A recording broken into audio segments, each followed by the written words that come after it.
에베소서입니다. 에베소 2장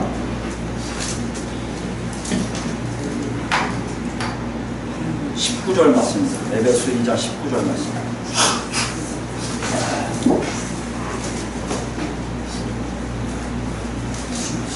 에베소 2장 19절 말씀입니다. 신약 311페이지에 있습니다. 신약 311페이지 에베소 2장 19절 말씀. 같이 한 목소리로 읽겠습니다. 그러므로 이제부터 너희는 의인도 아니요 나대도 아니요 오직 성도들과 동일한 시민이요 하나님의 권속이라. 아멘. 기도하시겠습니다. 아버지 하나님 감사합니다. 하루 살면서 하나님의 역사하심과 하나님의 은혜가 너무나 그립습니다. 사모합니다. 하나님 하나님 없으면 살 수 없음을 고백합니다. 우리 그리스도인께 하나님 부르셨습니다. 인도하셨습니다. 이 시간에 말씀을 주실 텐데 그 말씀 속에 사모함이 더 크게 하여 주시옵시고 은혜 받는 놀라운 역사 인도하여 주시옵시고 오직 하나님만 바라보고 사는 우리가 될 수 있도록 주여 인도하여 주시옵소서.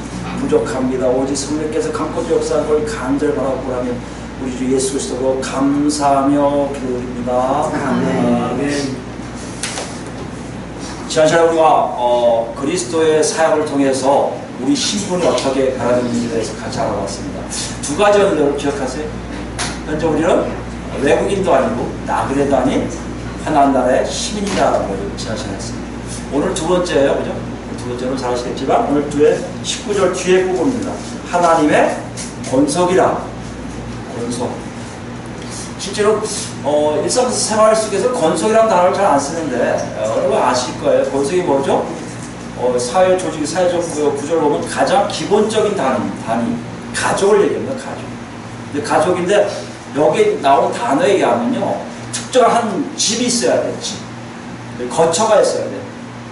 하나의 집 혹은 거처를 중심으로 그 안에 속해 있는 모든 사람들 다 뭐라 한다고요? 권속. 우리 말로는 가족이라고 표현하겠죠. 우리가 생각하는 것보다 좀 더 굉장히 확대된다고 볼 수 있어요. 우리가 좀 핵가족 시대에 살고 있기 때문에 아무리 커야 할머니, 할아버지, 그 다음에 엄마, 아빠, 그리고 애들 이렇게 살고 있잖아요. 근데 이 당시 때 권속이라 하면 가족이라는 건 더 확대가 됩니다. 고대 이스라엘 같은 경우는 한 5대가 있어요. 고조부터, 그죠? 고조부터 손자까지 5대가 정도 살고 있는데 보통 일반적으로 헬라인들도 그런 의미로 살고 있지만 조금 더 다릅니다. 헬라인 쪽에서 생각하면 좀 다른 게 뭐냐면 가장이 있잖아요. 가장이 있으면 반드시 아내가 있을 거예요. 아내가 있고 그 다음에 가장의 부모들이 있을 겁니다.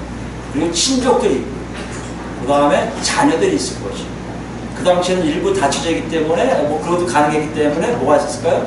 첩들이 있었을 것이고 그 다음 노예 제도가 있었으니까 노예들도 있었을 것이고 만약에 무슨 가게를 이룬다면 고용인도 있었을 것이고 그 다음에 친구들까지도 포함됩니다. 왜 여러분 로마 시대 때 영화를 보면 그 안에 친구들이 늘 거하면서 자고 먹고 다 하면서 사는 것을 있죠. 여기 권속은 그들도 포함해요. 뭐까지요? 손님까지 포함해요. 내가 오늘 당신의 객으로 살겠어. 그러면 그 객도 그 가족의 한 멤버로서 살고 있다는 것이죠. 우리가 생각하는 가족으로 생각하면 안 되고요. 여기서 얘기하는 가족의 개념은 굉장히 넓은 머리를 들 수 있어요. 어떻게 보면요, 우리와 자연적 관계, 태생적 관계를 갖고 있는 사람들도 있지만 그렇지 않고 그냥 관계를 맺는, 사회적 관계를 맺고 있는 사람들도 하나의 가족의 개념으로 다 이해가 됐다는 것이고 또 하나 특징은 뭘까요? 또 하나 특징은 이 가장이 어떤 생각을 갖고 있냐에 따라서 가족을 알 수가 있어요. 이 가장에 의해서 행동 양식이나 특성들이 같이 가요. 가장의 이름이 있으면 그 이름에 먹혀가 안 돼요. 그래서 여러분 한국 분들도 우리 문중을 위해서 저희 같은 건 비장박씨를 위해서는 가문에 대해서 얘기하지만 보통 외국 분들은 아버지 이름을 얘기합니다. 아버지의 이름을 이런 영화도 있지만 아버지 이름을 한다는 얘기는 바로 가족의 이름에 명예를 걸어가겠다는 얘기예요. 그러니까 굉장히 그 당시에 가족 개념은 사회적으로 좀 이렇게 가장 기본적이지만 사회적에서 가장 똘똘 뭉치고 있는 그런 집단으로 우리가 이해할 수가 있다는 것이에요. 그런데 여기 보니까요, 그 권속, 그 가족이 누구의 가족이라고요? 하나님의 가족이라는 거예요. 하나님의 가족. 그러니까 사람을 중심으로 하는 게 아니라 누굴 중심으로 한다는 거예요? 하나님을 중심으로. 어떤 면으로 얘기했을까요? 하나님 때문에 일어나는 어떤 특성적이 있고요. 하나님 때문에 일어나는 행동 양식이 있다는 것이죠. 이런 것들을 공통적으로 갖고 있는 공동체가 뭐라고요? 하나님의 권속. 우리말로 하면 하나님의 가족이라는 겁니다. 근데 여러분 보면 알겠지만 19절 우리가 다 읽어서 보셨겠지만요. 신이라면 다 끝나잖아요. 하나님의 나라의 백성이면 다 끝나는데 왜 또 and를 붙여갖고 가족이라는 걸 또 썼을까요? 사도 바울이 뭔가를 얘기하고 싶은 것이 있지 않을까요? 당연히 시민하고 가족하고 조금 더 차이가 있다는 것을 얘기하고 싶었던 것 같아요. 그죠? 그럼 시민은 뭐예요? 여러분 잘 알겠지만 시민 보통 정치적인 지위잖아요. 그 나라에 속해 있냐 안 돼 있냐는 문제를 얘기한다면 뭐죠? 가족은요. 그보다 단위는 작지만 뭐요? 아까 얘기했어요? 똘똘 뭉친다는 거예요. 친밀도의 문제. 관계의 친밀도예요. 그러니까 가장과 그 가족들의 친밀도가 대단히 끈적끈적한 것을 가족으로 풀이합니다. 시민은 그거에 비해서는 덜하겠죠. 성경에서도 더 구체적으로 얘기한다면 성경은 지난 시간에 우리가 알아본 것처럼 앞으로 올 나라에 대한 미래적 소망에 대한 뭐요? 종말론적 관점이에요. 뭐가요? 시민이. 난 소망이 있어 하면 시민에 가까운 것이죠. 근데 가족은요, 지금 현재라는 뜻이에요. 지금 현재. 누가 가깝다고요? 하나님과 끈끈하다는 거예요. 친밀도가 있다는 것이에요. 다시 얘기하면 시민이 멀리를 바라보고 있다면, 시민은 멀리 바라보는 신분적인 변화를 한다면, 가족은 뭐예요? 멀리 보이는 것이 현재 지금 진행되고 있는 것을 얘기해요. 그러니까 여러분과 제가 난 시민이에요. 하늘의 나라의 시민이에요 하면 지금 뭘 얘기하고 싶은 거예요? 사도 바울은 현재 하나님과 가족관계를 맺고 있어야 한다는 얘기고, 하나님과 가족관계를 맺고 있었다는 게 무슨 얘기예요? 하나님과 그만큼 친밀해야 한다는 얘기예요. 이게서 바울이 두 가지를 쓰고 있습니다. 뭐라고? 동일한 시민이요, 뭐요? 하나님의 권속이라. 지난주에 우리가 시민인지 알아봤잖아요. 오늘 뭐에 대해서 알아보면 될까요? 권속인지 알아보면 되잖아요. 여러분 정말 권속이세요? 이거 안 되면 큰일 나잖아요. 왜요? 그리스도 사역의 결과가 두 가지가 있는데 시민 되고 권속도 돼야 되는 거예요. 오하라면 문제가 달라지죠? 나 시민이나 가족들 중에 하나면 됩니다. 아니에요. 카이에요. 그리고예요. 앤드예요. 그렇죠? 같이 가야 돼요. 시민 됐으면 권속도 돼야 된다. 오늘 두 번째, 이 권속에 대한 것을 여러분과 제가 정말 권속인지 가족인지 누구예요? 하나님의 가족인지 우리 같이 알아볼까 합니다. 먼저 그들이 누구인지를 좀 알아야 되는데요. 마가복음을 보시면요. 마가복음 3장 보면 예수님이 좀 독특한 말씀을 하시는 게 보여요. 어떻게 보면 그 당시 사람들은 볼 때는 약간 이해가 안 되는 거죠. 마가복음 3장 보시기 바랍니다. 31절부터 보시면 35절까지입니다. 마가복음 3장, 그러니까 신약 57페이지에 있습니다. 마가복음 3장 31절부터 35절 말씀입니다. 여러분 잘 아시는 내용이에요. 네, 제가 읽겠습니다. 그때 예수의 어머니와 동생들이 와서 밖에 서서 사람을 보내 예수를 부르시니, 아마 예수님이 누가 저 위에 보시면 알겠지만 이렇게 뭔가 얘기하고 계셨을 거예요. 얘기하고 계시는데 그 밖에서 어머니와 동생들이 와서 저 예수한테 좀 우리 왔다고 좀 얘기 좀 해줘요. 이렇게 된 거예요. 그러니까 무리가 예수를 들러 앉았다가 여쭤보고 보여서 당신 어머니와 동생들이 저기 밖에 있네요. 그럼 그래요? 알았습니다. 이게 일반적인 상식이에요. 그런데 뭐라고 하시냐면요. 33절 보니까 대답하시되 누가 내 어머니이며 동생들이냐 하시고, 굉장히 황당한 말씀을 하시는 거예요. 3절을 보세요. 둘러 앉은 자들을 보시며 이르시되 내 어머니와 내 동생들을 보라. 누가요? 그 앉아있는 청중들을 보고 이 사람들이 내 어머니들이고 내 동생들이라고 얘기하는 거예요. 그 다음에 35절에 누구든지 하나님 뜻대로 행하는 자가 내 형제요 자매요 어머니이니라. 이것만 보고 있으면 예수님은 당신의 가족들을 부인하는 것처럼 보여요. 이 당시 유대인들이 가족을 부인한다 얘기는요, 자기 존재성 자체를 부인하는 거예요. 내가 요셉의 집안에 누구인데, 그러니까 요셉의 뭐 아들입니다. 이게 가장 중요한데, 요셉이란 말이 빠지는 거예요. 이게 가족이 없으면 나도 없어요. 만약 예수님 같은 타입은 지금 어머니와 동생이 밖에 있다고 하는데 그들을 부인하면 예수란 존재는요 사라지는 거예요. 유대인 사회에서는. 이걸 이해하기 위해서는요, 좀 문맥을 위아래를 좀 얘기를 좀 해야 된다고 생각합니다. 예수님이 13절 보시면요, 12제자를 부르세요. 12제자라는 게 뭐죠? 이제 예수님과 같이 같이 갈 사람들, 3년만 동안 같이 먹어가면서 전도하면서 살아갈 사람들을 12명을 선택합니다. 그 다음에 무슨 일을 하냐면 예수님이 하신 일 가지고 비난하는 소리가 막 들리기 시작해요. 저거 바알이 저 귀신 들렸던 것이다. 악한 영의 역사를 통한 것이다. 이렇게 얘기하실 때 예수님이 어떻게 가족을 붕괴하며 살 수 있겠냐? 가족이 붕괴되면 살 수 없다. 딴 건 다 좋은데 제발 성령을 모독하지 마라. 성령 모독하면 구원이 없다. 이렇게 얘기하신 다음에 오늘 말씀하시고 그 다음에 4장에 뭐요? 지난 시간에 봤지만 하나님 나라에 대해서 얘기해요. 이렇게 볼 때 이렇게 생각할 수가 있어요. 예수님이 지금 상황이 어떤 상황이에요? 성령을 부인하면 너는 구원이 없다고 얘기한다는 것이 다시 얘기할까요? 여기 모인 사람들은 다 누가 생각한다고요? 하나님 나라 백성을 여긴단 말이에요. 왜요? 자기 조상이 아브라함이고요, 율법이 있고요, 성전이 있고요, 자기들 절기를 다 지킨 사람들이거든요. 그런 사람들이면 분명히 오늘 우리가 얘기하는 하나님의 가족들이라는 얘기예요. 근데 예수님은요, 그들을 하나님의 가족이라고 얘기 안 하세요. 왜 얘기를 안 하냐면 첫 번째, 하나님의 가족들은요, 하나님의 역사를 안다, 모른다. 안다는 거예요. 하나님의 역사가 분명하게 알기 때문에 저걸 가지고 귀신 역사라고 할 수가 없다는 거예요. 여러분, 성령 모독이라는 게 그걸 얘기합니다. 분명히 하나님의 역사라는 걸 아는데도 저는 하나님 역사가 아니야 라고 잡아떼는 것을 성령 모독한다는 것입니다. 이런 사람들은 하나님 자녀가 아니라는 거예요. 두 번째 뭘까요? 어머니가 동생들이 밖에 있다고 했어요. 밖에 있는 사람들은 하나님 가족이 아니에요. 어디 있어야 돼요? 예수님이 계신 그 안쪽에 있어요. 예수님과 함께 가고 있어요.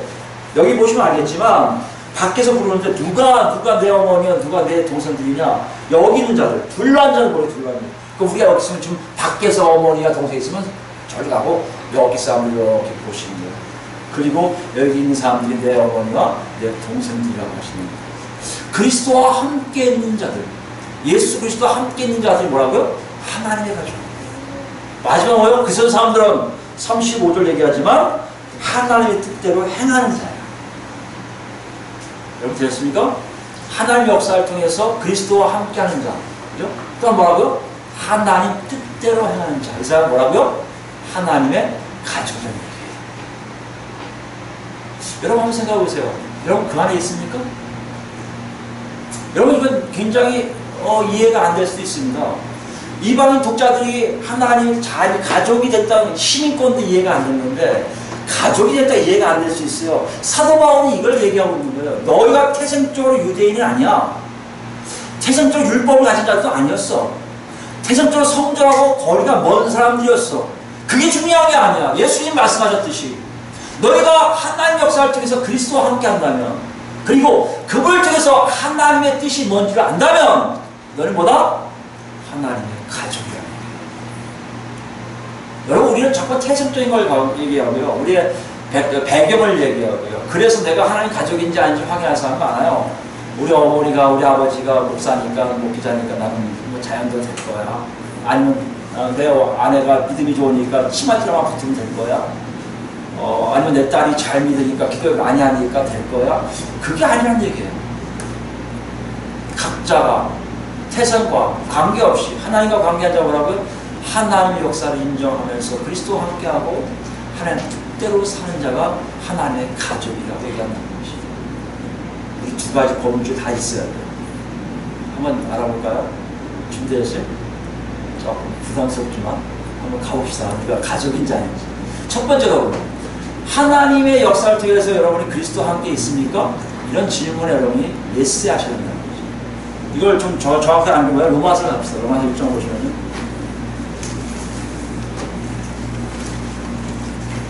로마서 6장을 보시면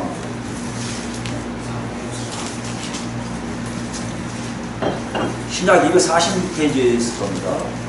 로마서 6장 1절부터 볼까요? 6장 1절부터 보겠습니다. 제가 읽습니다. 이렇게 설명하겠습니다. 그런즉 우리가 무슨 말하리요? 은혜를 더하게 하려고 죄에 거하겠느냐? 이게 이제 위에서 얘기해요. 은혜가 많으면, 죄가 많으면 은혜도 안 넘친다 얘기를 하거든요. 그러니까 사람들이 생각하기에 그러면 은혜를 더 받기 위해서 죄 거하면 되겠네요 라고 얘기한다는 거죠. 잘못 이해한 걸 얘기하는 거예요. 그러니까 사도 바울이 뭐라고 얘기했어요? 니들이 죄 거한다고? 그럴 수 없다고 얘기해요. 2절 말씀이에요. 그럴 수 없느니라.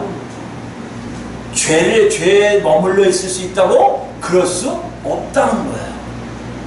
왜요? 죄되어 죽은 우리가 어찌 그 가운데 더 살리요? 여러분 이게 잘 드셔야 돼요. 우리가 얘기하잖아 지금까지요. 예배에서도 계속 얘기했습니다. 예수 그리스도께서 십자가 못 박혀 죽으심으로 율법을 무효화시킨 것뿐만 아니라 하나님과의 가는 모든 것들, 잘못된 것들, 죄의 문제까지 다 어떻게 했다고요? 죽였다고 했잖아요. 죽여버렸다는 표현을 썼어요. 그죠? 그러니까 죄의 문제를 완전히 끝내버렸단 말이에요. 그러니까 우리는 죄하고 관련된 삶을 살지를 않게 되어 있다는 것이에요.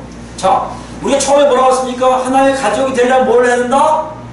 하나님 하신 일을 인정해서 그리스도와 함께 있었는 거 아니에요. 하나님 하신 일이 뭡니까? 하나님과 우리 사이에 있는 죄 문제를 해결해 주셨단 말이에요. 죄가 더 이상 널 어떻게 할 수 없다고 얘기하시거든요. 그 결 뭐라고 얘기한다고 바울은요? 우린 더 이상 죄에 머물러 있지 않다고 말씀하고 계시죠. 무슨 말일까요? 죄하고 관계가 끊어졌다고 얘기해요. 왜요? 죄에서 죽은 우리가 어찌 더 그 안에 살리요. 여러분 이렇게 믿으셨어요? 믿어져요. 아니 실제로 그렇게 살고 있어요. 그게 하나님이 하신 일에 대해서 인정해서 그리스도와 함께하는 게 우린 그게 굉장히 어려운 종교적 생각과 여러 가지 생각 중에 우리는 죄 문제만요 자유하지를 못해요. 죄가 우리 꽉 붙들고 있다고 늘 생각해요. 그래서 예수님의 역사도 죄를 약간 풀어주신 것 같이 생각을 해요. 그러나 성경은 그렇게 얘기하지 않습니다. 죄가 붙잡고 있는 손을 다 띄어버렸다고 말씀하세요. 그러므로 우리가 자유하는 거예요. 그러므로 우리가 당당하게 살 수 있는 겁니다. 그러므로 우리는 이 땅에서 예수의 통한 하나님의 가족이라고 얘기할 수 있다는 것입니다. 다시 질문합니다. 여러분 죄에서 머물러 계십니까? 아닙니까? 3절 볼까요? 무릇 그리스도 예수와 합하여 세례를 받은 우리는 그의 죽으심과 합하여 세례 받은 줄을 알지 못하냐. 그러므로 우리가 그의 죽으심과 합하여 세례를 받음으로 그와 함께 장사되었나니 이는 아버지의 영광으로 말미암아 그리스도를 죽은 자 가운데 살리신 것 같이 우리도 또한 뭐요? 새 생명 가운데 행하려 함이니라. 무슨 말씀이에요? 여러분 이렇게 생각하셔야 돼요. 죄가 있으면요 사망 가운데 있어요. 로마서 5장에 나오게 됩니다. 죄 때문에 사망이 들어와요. 죄 때문에 사망이 왕노릇해요. 다스린다는 거거든요. 근데 죄 문제가 해결되면요 사망이 있어요 없어요? 우리한테요 사망의 문제가 없어요. 그렇기 때문에 우리는 부활이 되는 거예요. 눈 감고 눈 뜨면요 바로 예수님 만날 거예요. 그래서 그래요. 여러분이 만약에 사망 안에 있으면요 눈 감고 죽은 다음에 눈 감고 눈 뜨면 예수님이 안 나타나게 되세요. 여러분과 저는 그런 존재예요. 그래서 부활을 얘기합니다. 자 보세요. 죄 때문에 사망에 의해서 우리가 통치를 받았다면 이제는요 예수 그리스도가 죄 문제를 해결함으로 사망이 아니라 사망은 뭐죠? 하나님과 분리됨 아니에요. 하나님과 분리됨이 아닌 뭐요? 생명 안에 살게 된단 말이에요. 생명이 뭘까요? 하나님과 함께 사는 걸 얘기해요. 누구 때문에요? 그리스도의 죽으심을 합하여. 여러분과 제가 여기 있다는 것이에요. 이걸 여러분이 지식적으로 믿으면 안 되고요. 지식적으로 안 돼서 정리하면 될 것 같아요. 이게 아니에요, 여러분. 여러분이 진정 그 안에 있다고 내 안에서요 확신이 생깁니다. 그게 뭐라고요? 그리스도를 통한 뭐요? 하나님의 역사를 인정함으로 그리스도와 함께하는 증거라는 것입니다. 그럼 저는 여기 다 있길 바라요. 여기 다 있어요. 우리가 여기 다 있지 않으면요 우리는요 죄송하지만 하나님의 가족이 아니에요. 오늘 이 말씀 잘 기억하시기 바랍니다. 하나님이 하신 것 중에 가장 큰 일이 뭐라고요? 예수 그리스도를 통해서 하나님의 백성들을 부르시는 거였어요. 하나님의 백성을 어떻게 부르신다고요? 이상하게? 아니요. 정확하게 부르세요. 어떻게요? 그 아들 통해 죄 문제가 해결돼서 이제 니들이 나한테 올 수 있다고 얘기하시는 거예요. 오라! 오라! 이렇게 얘기하시는 거예요. 그때 여러분 제가 온 사람들이 뭐 한다고요? 하나님의 가족이라고 말씀하시는 것입니다. 다시 얘기합니다. 이게 중요한 사례예요. 여러분들께서 여러분 죄와 관계가 없습니다. 뭘 믿을 때요? 예수 그리스도의 죽으심과 부활하심이 온전히 성령을 통해서 내 안에서 강타할 때. 여기까지는 좋아요. 여기까지 많은 분들이 따라오실 겁니다. 근데 문제는 뭐라고요? 하나님 뜻대로 사는 것이 있어야 된다고. 하나님 뜻대로 사는 것. 하나님 뜻대로 산다고 하니까요, 이것도 약간 오해하는 분도 계시는데, 죄가 없다, 이해가 안 되는 분도 계시는데, 이거 문제가 다 뭐 때문에 자꾸 된다고 해서 지난 시간에 똑같은 말씀 드렸지만, 죄 문제 때문에 다 쫓아오고 있어요. 죄 문제 때문에. 그러니까 우리가 어떻게 할 수가 없어요. 죄가 나를 계속 있는 것 같아요. 쫓아오는 것 같아요. 아니, 나를 끌고 가는 것 같은 느낌이란 말이에요. 그러니까 하나님 뜻대로 사는 게 뭘까 하고 성경을 연구하기 시작하고요. 성경에서 끄집어내서 이렇게 살면 된다고 얘기한 게 있어요. 근데 대부분 그게 뭐라고요? 구약이에요, 구약. 내가 주일 성수 잘하면, 내가 11조 잘하면, 내가 예배를 정상적으로 정신 바짝 차리고 예물 잘 준비하고 하나님이 받으시기에 합당하게끔 예배만 드리면 나는 하나님부터 복받는 자가 될 거라고 생각을 한단 말이에요. 그렇게 배웠어요, 실제로. 그게 하나님 나라 백성, 하나님 나라 가족이라고 생각을 해요. 근데요, 지난 시간에 우리가 뭐라고 했죠? 갈라디아서 5장에 율법을 지키면 더 이상 하나의 그리스도와 관계가 없다고 했잖아요. 그리스도에서 끊긴다고 했잖아요. 그러니까 구약을 다 지킨다고 하나님하고 가까이 있다고 그건 거짓말이 된다고 해요. 우리가 생각할 때 율법에 있는 내용, 구약에 있는 내용을 잘만 지키면 하나님이 동행하실 것 같은데, 우리 에베소서 배웠듯이 예수 그리스도를 통해 율법을 무효화시킬 뻔했으니까 율법을 자꾸 따라가는 사람들하고는 난 너하고 관계없어, 가 하신다는 거 지난 시간에 배웠잖아요. 갈라디아서 5장에. 그죠? 그렇다면 뭐가 어떻게 해야 돼요? 우리 이런 질문들을 하나도 안 해봤어요. 왜요? 우리가 예수 믿었다고 교회 들어오면 다들 일반적으로 다 한 방에 하고 가거든요. 어떻게 가요? 똑같이 예배 열심히 드리고 기도하고 성경 공부하고 이런 식으로 같이 간단 말이에요. 그래서 아침에 일어나서 기도하고 성경 공부를 오면 하루는 됐다는 식의 모든 삶이 우리한테 있었단 말이에요. 그런데요, 신약은 분명하게 우리한테 이렇게 얘기하지 않아요. 이게 여러분한테 굉장히 중요할 수 있고요. 현실적인 문제가 될 수 있고요. 여러분과 제 삶이 그렇게 안 살았으면요, 갈등이 일어날 수도 있어요. 근데 갈등이 분명히 일어나도 이건 진리입니다. 전 여러분들 제가 하나님 뜻대로 행하는 것이 뭔지 정확하게 알아서 정말 하나님 가족답게 샀으면 좋겠어요. 그런 마음으로 전할 텐데, 혹시 여러분 마음에 미워도 잠깐 이해가 안 됩니다 하는 거 있으면 기도해 보시고요. 계속해서 아마 설교 시간에 나올 수 있을 텐데 개별적으로 질문하셔도 되고요. 우리 같이 나갔으면 좋겠어요.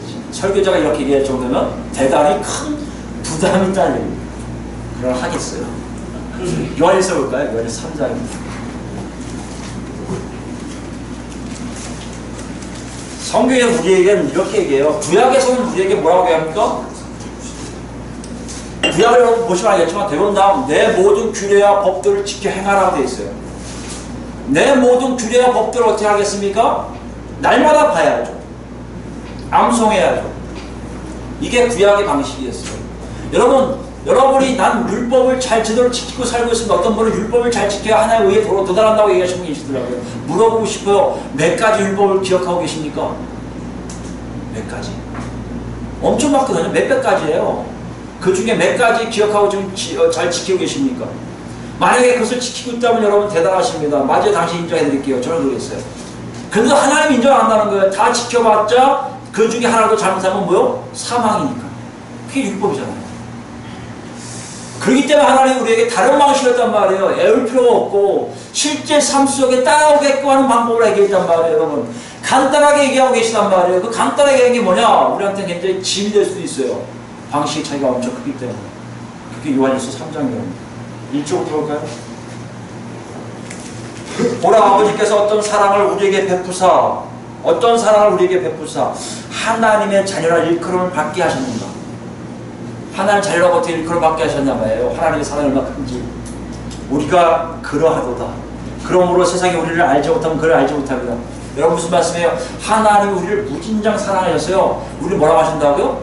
내 자녀라고 얘기하신다는 거예요. 내 자녀라고 얘기하는 것 자체가 이미 하나님의 사랑이 놀랍도록 크다는 것이에요.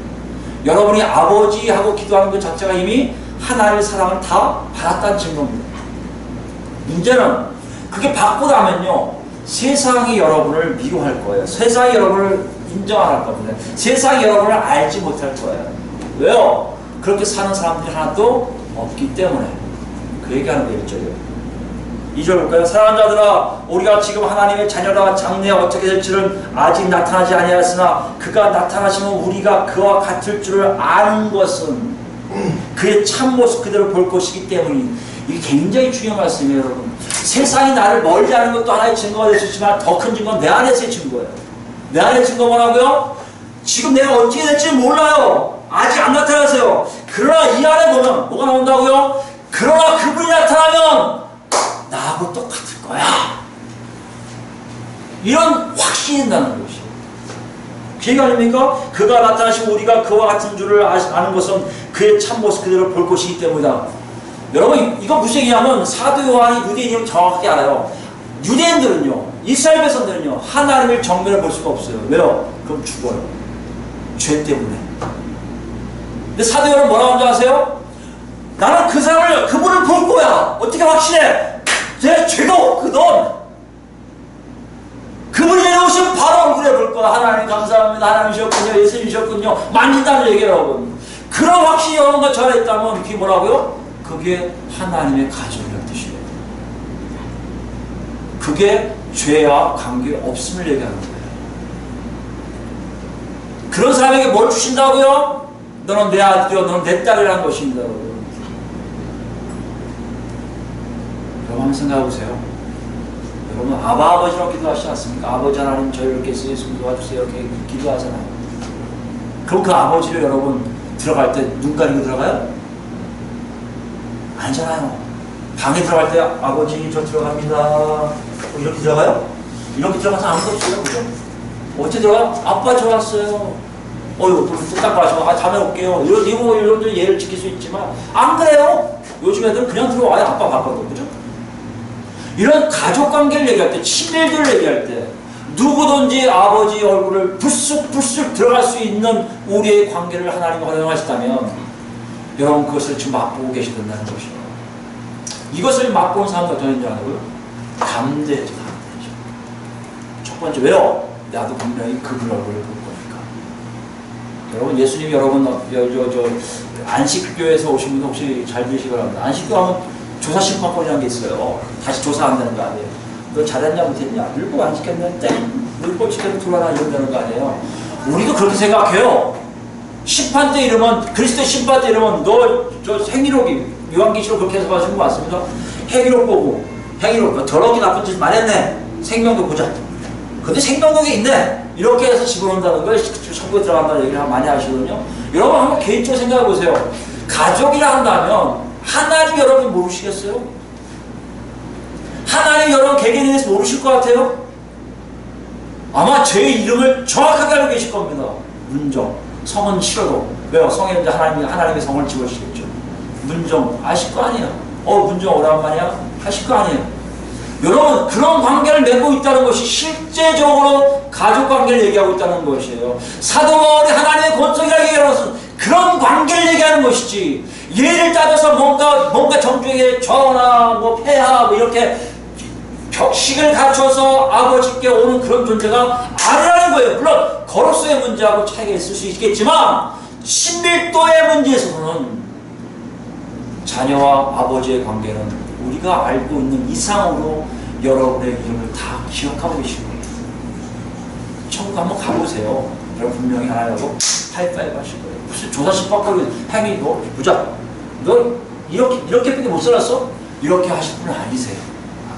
눈 뜨고 바로 수고했다. 문정아 수고했다.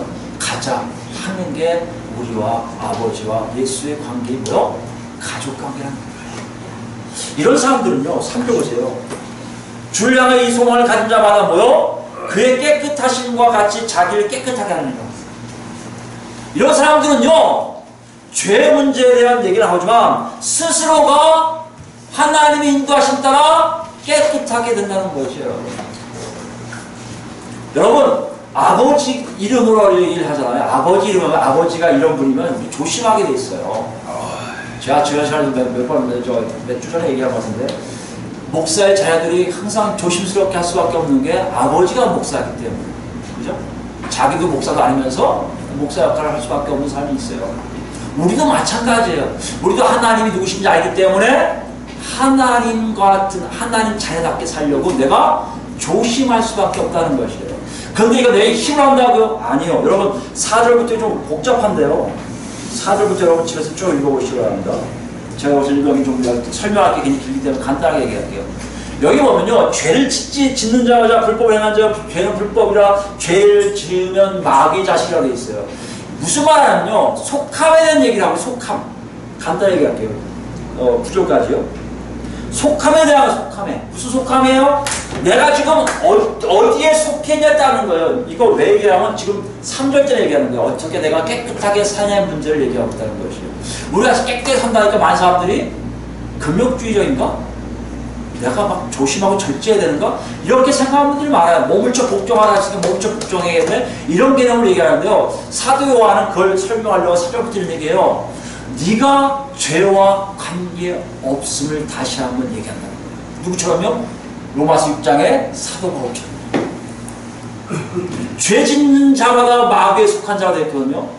죄 없이 진다는 건 무슨 말이에요? 여러분 이렇게 생각하면 돼요. 죄 짓고 있는 삶을 살고 있다는 것이에요. 죄가 그 사람을 계속 묶고 가고 있다는 얘기예요. 죄가 그 사람을 흔들어 매겨서 야 따라와 하면 쫓아갈 수밖에 없는 사람을 얘기한다는 것이에요. 아까 얘기했듯이 죄에 거하고 있는 사람들 얘기하는 거예요.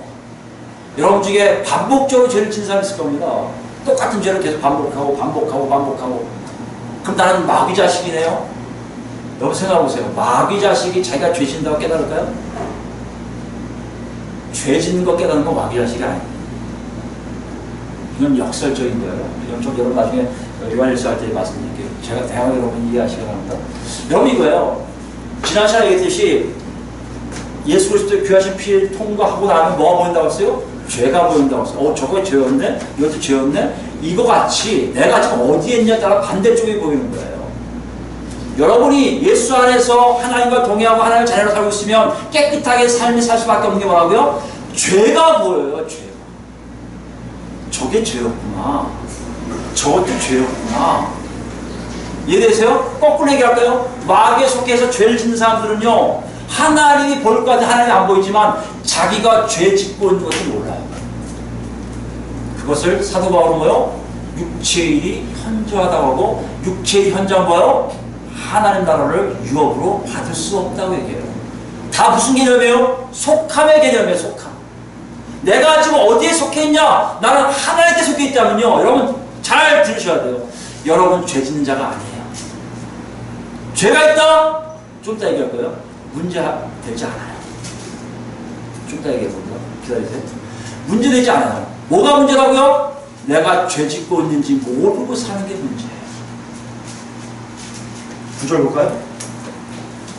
이렇게 조금 나중에 설명하게 들어갈 텐데 지금 시간이 없어서 바로 넘어갑니다. 하나님께로서 난 자마다 죄를 짓지 아니하나니. 9절이에요. 하나님께로부터 난 자마다 죄를 짓지 아니하나니. 왜 죄를 짓지 않는 줄 아세요? 8절 보세요. 하나님의 아들이 나타나신 것은 마귀의 일을 멸하십니다. 마귀의 일이 뭐예요? 죄 짓게 하는 일이에요. 죄에 관계된 거예요. 마귀의 일을 멸하니까 마귀가 이 사람에게 거하지 못하는 무슨 말입니까? 죄 짓는 일을 못하게 막으러 오셨으니 뭐 한다고요? 죄 짓지를 않아요. 여기서 얘기하는 건 내가 죄를 안 짓는다고요? 아니요. 그런 얘기가 아니에요. 죄와 나와 뭐가 없음을 얘기한다고요? 아까 로마서 6장에 얘기한 관계없음을 선언하는 거예요. 그렇기 때문에 여러분이 깨끗하게 살 수 있어요.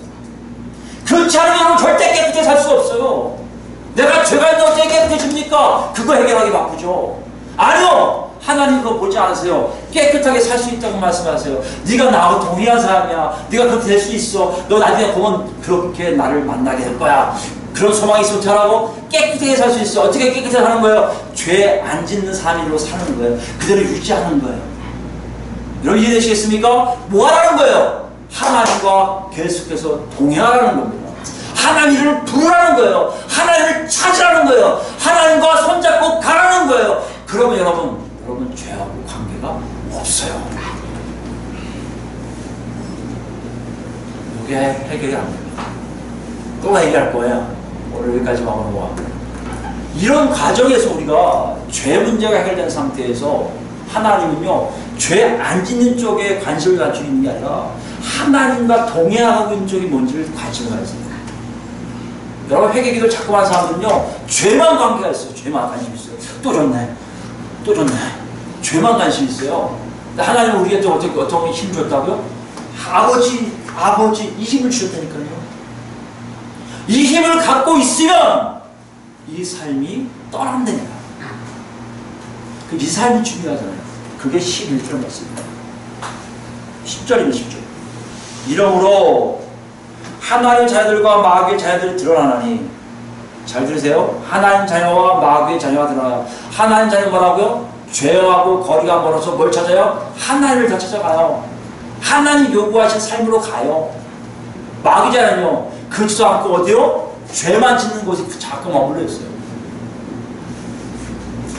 그리고 뭐라고 하는지 아세요? 이것 때문에 제가 이렇게 설명 준 겁니다. 드러나나니 무릇 의를 행하지 아니한 자나, 의가 뭐예요? 하나님이 옳다고 여기신 일들.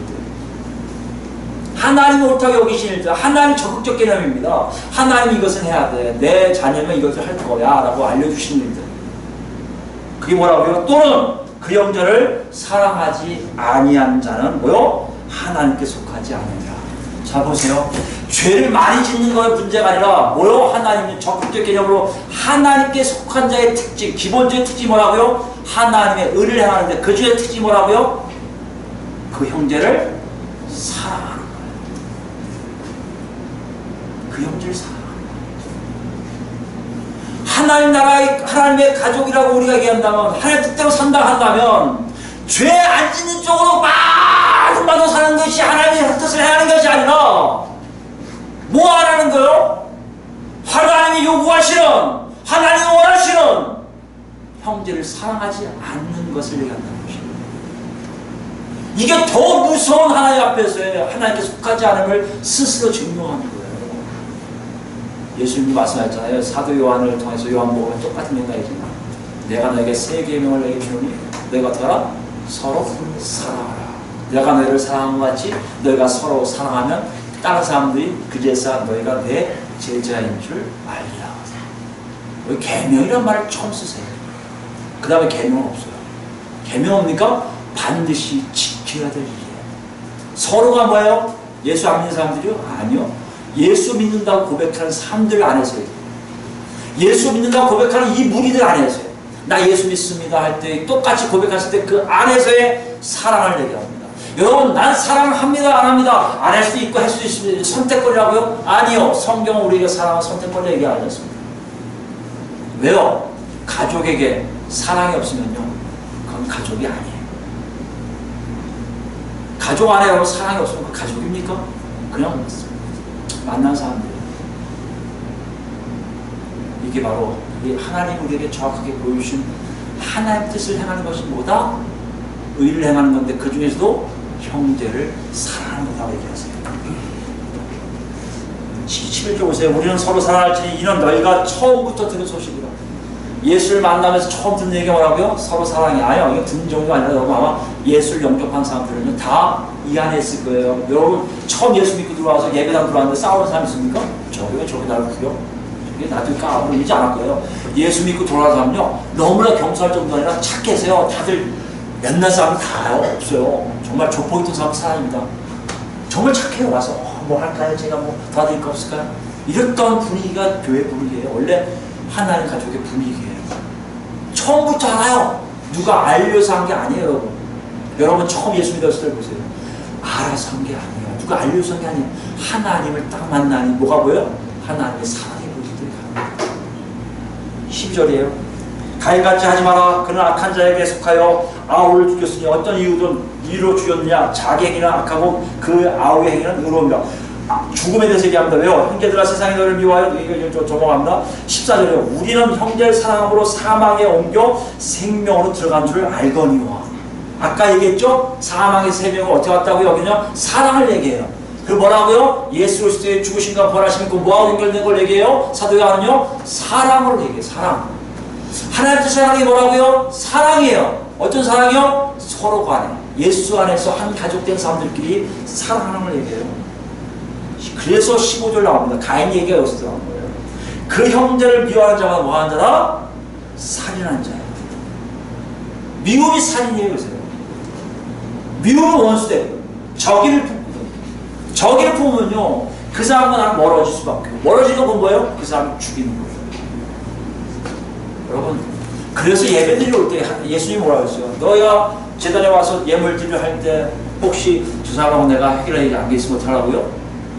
예물 드리고 갔다고 하라고요? 아니요. 예물 놓고 가서 그 사람하고 화해한 다음에 돌아와서 예물 드리라고 했어요. 아버지, 어머니 입장, 부모 입장에서 자식들이 싸우고 있으면요, 아버지 수석인데 이거 드세요. 용돈 주면 아버지 엄마가 그래 수고했다, 야 고맙다 이러실 것 같아요? 아니요. 뭘 하실 것 같아요? 야 니들 벌써 화해하고 와. 너희들 화해한 다음에 바쳐도 바쳐. 아니 화해하고 안 줘도 돼. 난 이 돈보다 니들 화해하는 게 더 좋아. 이게 부모의 입장 아닙니까? 가족이란 개념은요 사랑해요. 이거는 하나님이 우리에게 보여준 그대로 얘기하시는 거예요. 우리가 사망의 생명을 온 증거가 뭐라고요? 사랑이에요. 내가 하나님 가져온 증거가 뭐라고요? 남을 사랑하는 거예요. 옆에 사람을 사랑하는 거예요. 15절, 16절입니다. 왜요? 그가 우리를 위하여 목숨을 버리셨으니 우리가 이로써 사랑을 알고 우리도 형제들 위하여 목숨을 버리는 것이 마땅하니라. 나중에 더 설명하겠습니다. 여러분이 하나님을 알 때요, 예수 그리스도의 십자가가 여러분을 죄 사함에 어디까지, 내가 죄를 이렇게까지 졌는데 하나님 이걸 다 말살시켰네? 죄를 전혀 관여하지 않으시네? 여러분 이 문제가 해결되면 해결될수록 여러분 어떤 생각이 드는지 아십니까? 하나님은 나를 무진장 사랑하시는 걸 알게 됩니다. 여러분이 죄 문제가 덜 해결된 사람들은요 하나님의 사랑을 여러분 그렇게 많이 느끼지 못할 거예요. 하나님이 나를 용서해 줬구나. 이렇게 나쁜 놈인데 하나님 나를 용서했어. 어찌 이럴 수 있어. 딱 한 가지. 하나님의 사랑이구나 알게 돼요. 예수로서 십자가 밖에 돌아가신 그 십자가를 볼 때마다 하나님이 나를 그렇게 사랑하셨구나. 넘어서 우리 지난 시간에 본 거 바로 그거예요. 원수 됐을 때 당신의 아들을 죽이심으로 어떻게 해요? 당신의 사랑을 확증하셨느니라. 하나님의 사랑을 볼 때마다 우리 뭐요? 맞아. 우리도 그렇게 살아야지 하고 나온다는 거예요. 요 대목이 중요해요. 나중에 얘기하겠습니다. 10절을 보세요.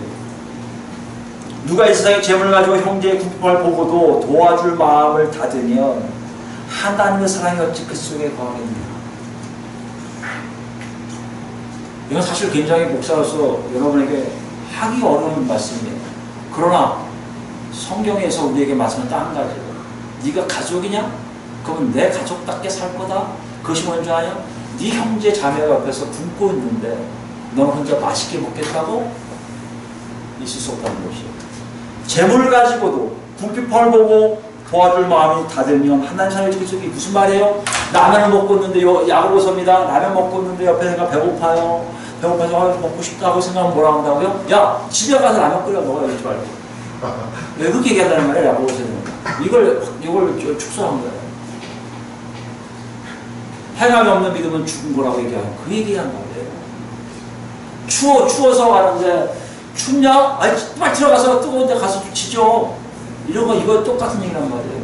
왜 이렇게 얘기할까요? 지식적으로 생각하지 마세요. 우리 삶을 생각해 보세요. 내 아들이, 내 딸이, 내 형제가, 내 자매가 추워 있다면, 굶고 있다면 여러분 먹고 있는 밥을 나눠 먹을 거 아니에요? 아니 내가 배가 좀 고프더라도 결국 줄 거 아니에요? 이걸 얘기하는 거예요. 여러분 희생에 대한 문제가 아니라 그 사람에 대한 개념이에요. 그 사람에 대한 인정이에요. 내가 저 사람을 인정하기 때문에 내 거 주는 거예요. 인정 안 하면 안 줍니다. 하고 싶지 않으면 안 줘요. 매정하다고 얘기를 하잖아요. 매정한 게 아니에요. 그 사람을 인정하지 않아서. 사랑은요 인정하셔야 돼요. 우리 교회 앞으로 그런 사람들이 올 거예요. 아마 지금도 있을 거예요. 여러분 예수를 믿는다는 걸 잘 기억하세요. 좀 시간이 넘어갈게요. 정리합니다. 예수를 믿는다는 게 우리에게는요, 죄 안 짓는 거로 생각을 해요. 근데 우리는 그게 아니에요. 하나님은요, 죄 안 짓는 건 끝났어. 내가 해결했어. 너는 뭐하라? 죄 안 짓는 문제가 아니라 내 자녀답게 살라는 거예요. 그게 뭐라고요? 서로 사랑하는 거예요. 사랑하는데 힘들어요. 애가 애 보고, 여러분 우리 꼬마들 보고 사랑하면 싸우다가 꼭 땀나야 되다가 서로 참 말 잘해요. 좀 크면 어떻게 해야 돼요? 화해라고 안 합니다. 어떨 때는 우리 조카들 아니겠지만 딴 집에 보면 하루 이상 말도 안 하고 한 달 동안 말을 하는 집도 있어요. 그런 관계 맺는 게 옳다고 그럴 때가 많습니다. 이게 인간사의 문제예요. 분명히 나이가 어린 사람들은 사랑이 뭔지 몰라서 표현을 못해서 그냥 그렇게 답습하고 그냥 사는 사람이 있을 겁니다. 세상적 삶을 사는 사람이 있을 거예요. 그러나 하나님을 알게 되고 하나님께 만나게 되고 하나님께 소통하고 하나님의 젖을 먹어가며 성장할수록 뭐가 보인다고요? 내가 죄짓지 말아야지가 아니라 내 형제 누가 고의식한다는 거예요. 저 사람을 위해 내가 밥 좀 사줘야겠다. 저 사람을 위해 내가 뭘 해야겠다. 저 사람 추우면 이불 좀 덮어줘야지. 추우면 불 떼줘야지. 이게 보인다는 거예요, 여러분. 이게 하나님 나라의 가족이라는 얘기지. 나 죄 안 져. 저 안 할래. 하나님 나 잘못했어요. 또 죄졌네. 이게 하나님 가족이 아니라는 얘기예요. 어려워요. 그래서 얘기하세요, 여러분. 19절 보세요. 20절이에요. 20절. 이는 우리 마음에 혹 우리를 책망할 일이 있어도 하나님 우리 마음보다 크시고 모든 것을 아시래요. 이거 중요합니다. 여러분 다 따라하지 못할 겁니다. 목사님 그렇게 살다가 우리 죽어요. 못 살아요. 알아요? 하나님 더 잘하시니까요. 뭘 하라는 얘기예요? 하나님 찾아가는 거예요. 하나님 자꾸 만나는 거예요. 왜요? 그분이 다 아시니까. 여러분 사랑하지 못하면요, 꼭 가서 얘기하세요. 나 저 사람 사랑 못하겠어. 하나님 정말 얄미워 죽겠어요. 누구한테 얘기했지만 엄마, 아빠, 나 점새끼 저거 때리고 싶지. 사랑하고 싶은 건 전혀 없어. 똑같아요. 가서 얘기하세요. 하나님께 알래세요. 나 못하겠습니다. 이 찝찝해 죽겠는데 분명히 사랑하라고 자꾸 하시는데요, 나 솔직하게 돈 내, 나 필요하거든요. 저 사람 밥 못 사주겠어요. 하나님 어떻게 좋아요? 하나님이 여러분 마음을 다 아세요. 여러분 마음을 하나님 때 하나님 방법에 의해서 서서히 사랑하는 길로 가게 하시는 거예요. 이게 친밀도예요. 무조건 사랑하려니까 다 벗어줘야지. 안 하면 죽어. 이게 아니라 못한다고 솔직히 얘기하는 게 친밀도라니까요. 그럼 하나님이 하세요. 어디까지 보세요, 여러분? 여러분 다 여기 있길 바래요. 여기에 21절.